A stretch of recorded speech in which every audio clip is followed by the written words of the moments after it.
Nama saya Maria Guido Haryati dari kelas 2020E. Di sini saya akan menjawab soal-soal UTS dari nomor 1 sampai nomor 5 mata kuliah strategi pembelajaran. Baik, soal nomor 1 bagian A. Menurut Anda, apa hal utama dalam sebuah pembelajaran? Baik, menurut saya, hal utama dalam sebuah pembelajaran itu seorang guru harus mengetahui dan memiliki gambaran secara menyeluruh mengenai langkah-langkah apa yang diperlukan sehingga tugas-tugas keguruannya bisa dilaksanakan dengan baik dan bisa memperoleh hasil sesuai dengan tujuan yang telah diharapkan.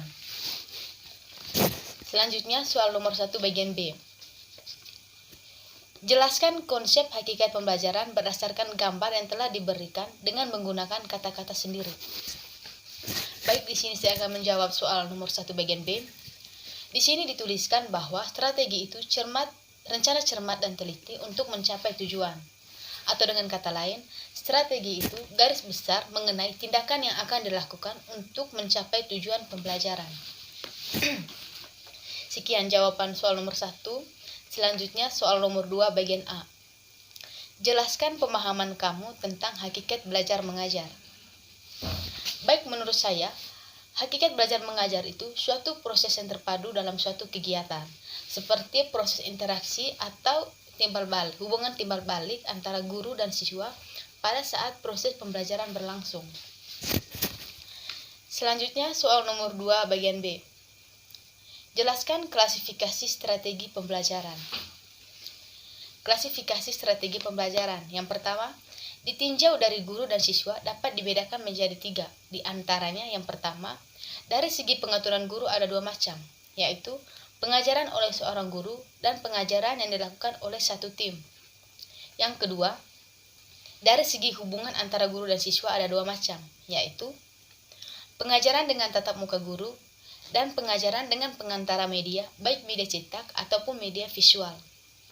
Yang ketiga, dari segi siswa dapat dibedakan menjadi 3, yaitu pengajaran klasikal atau dalam kelompok besar, yang kedua, pengajaran dalam kelompok kecil, dan yang ketiga, pengajaran perorangan. Selanjutnya, ditinjau dari segi struktur peristiwa belajar mengajar dibedakan menjadi 2. Yang pertama, struktur belajar mengajar yang bersifat tertutup. Struktur belajar mengajar yang bersifat tertutup ini artinya segala sesuatu sudah ditentukan secara ketat sebelum kegiatan belajar mengajar berlangsung. Yang kedua, struktur belajar mengajar yang bersifat terbuka.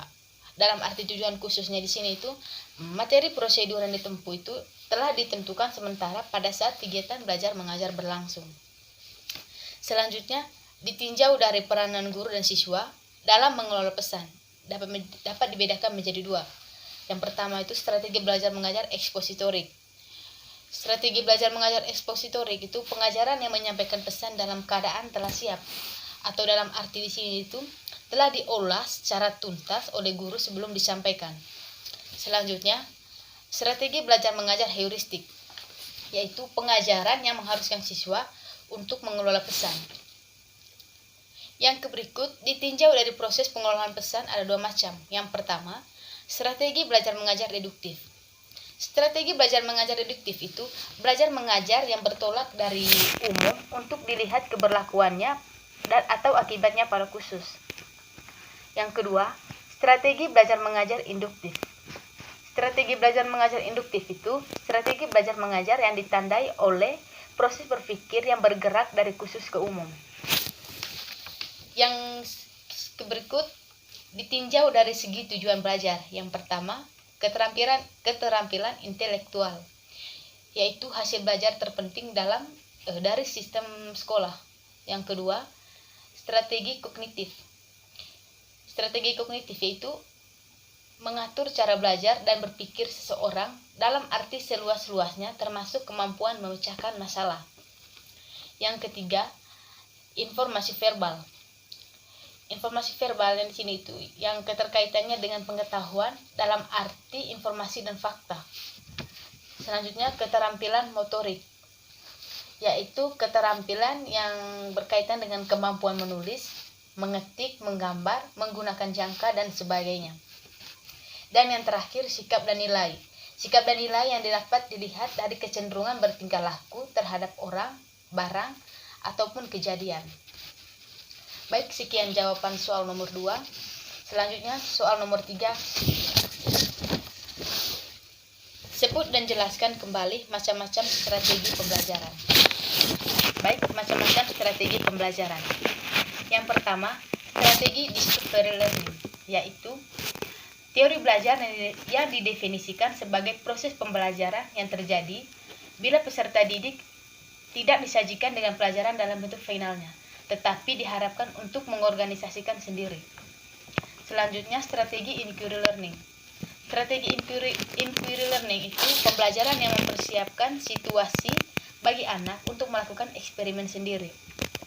Dalam arti luas itu, ingin melihat apa yang terjadi, ingin melakukan apa yang terjadi, ingin menggunakan simbol-simbol dan mencari jawaban atas pertanyaan sendiri, menghubungkan penemuan yang satu dengan penemuan yang lain, dan membandingkan apa yang ditemukan dengan apa yang ditemukan oleh orang lain. Selanjutnya, strategi problem-based learning, yaitu metode pengajaran yang bercirikan adanya permasalahan nyata sebagai konteks untuk para peserta didik belajar berpikir kritis dan keterampilan memecahkan masalah dan memperoleh pengetahuan. Selanjutnya, strategi project-based learning, yaitu pembelajaran yang menggunakan project atau kegiatan sebagai media. Dan yang terakhir, strategi scientific learning, proses pembelajaran yang dirancang sedemikian rupa agar peserta didik secara aktif mengonstruk konsep hukum atau prinsip melalui tahapan-tahapan mengamati, merumuskan masalah, mengajukan atau merumuskan hipotesis, mengumpulkan dengan berbagai teknik, menganalisis data, menarik kesimpulan, dan mengkomunikasikan konsep hukum atau prinsip yang ditemukan. Baik, sekian jawaban soal nomor 3. Selanjutnya nomor 4. Jelaskan ketiga perbedaan pendekatan yang dijelaskan dalam video yang telah dibagikan. Baik, perbedaan ketiga pendekatan tersebut diantaranya yang pertama, inquiry discovery approach, yaitu pendekatan belajar mengajar yang mencari dan menemukan sendiri dengan menggunakan teknik pendekatan dengan pemecahan masalah. Di pendekatan ini, guru menyajikan bahan materi pelajaran itu tidak dalam bentuk yang final, tetapi para peserta didik atau siswa diberi kesempatan untuk menemukan sendiri dengan menggunakan teknik pendekatan dan pemecahan masalah. Yang kedua, expository approach, yaitu pendekatan di mana guru menyampaikan materi sampai tuntas dan dapat digunakan apabila jumlah warga bersifat relatif banyak. Selanjutnya, yang terakhir, mastery learning approach, yaitu pendekatan belajar mengajar yang menitik beratkan pada penguasaan materi atau bahan pelajaran secara tuntas pada diri siswa. Baik, sekian jawaban soal nomor 4. Soal nomor 5. Sebut dan jelaskan kembali 11 jenis metode pembelajaran. Baik, yang pertama, metode ceramah.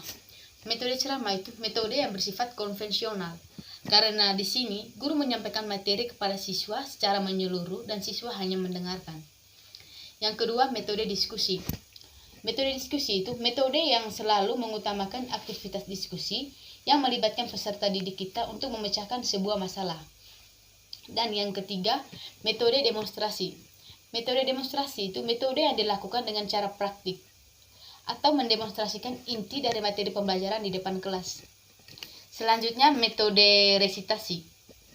Metode ini biasanya mengharuskan siswa untuk membuat sebuah resume atau kesimpulan dari materi yang disampaikan oleh guru dalam buku catatannya dengan menggunakan bahasanya sendiri.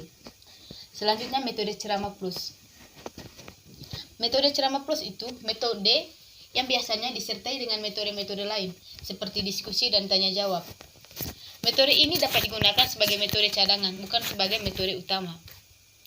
Selanjutnya, metode eksperimen. Metode eksperimen itu metode yang dilakukan di laboratorium dengan melakukan eksperimen terhadap suatu objek. Selanjutnya, metode karya wisata. Metode ini itu harus menggunakan tempat tertentu yang memiliki sumber belajar dan namun harus perlu pengawasan langsung dari seorang guru. Selanjutnya, metode latihan. Metode ini hampir semua materi menggunakan metode ini Karena metode ini bisa merangsang siswa atau menguji siswa dengan melakukan beberapa pertanyaan terkait materi pembahasan yang sudah diajarkan. Yang berikut metode perancangan. Di metode ini siswa akan dirancang agar mampu membuat sebuah proyek yang nantinya akan diteliti. Yang selanjutnya metode debat. Metode debat itu metode yang mengajak siswa untuk saling beradu argumentasi secara mandiri maupun secara kelompok. Dan yang terakhir, metode mind mapping.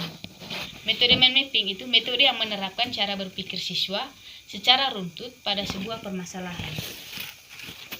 Baik, sekian saja jawaban soal UTS dari saya.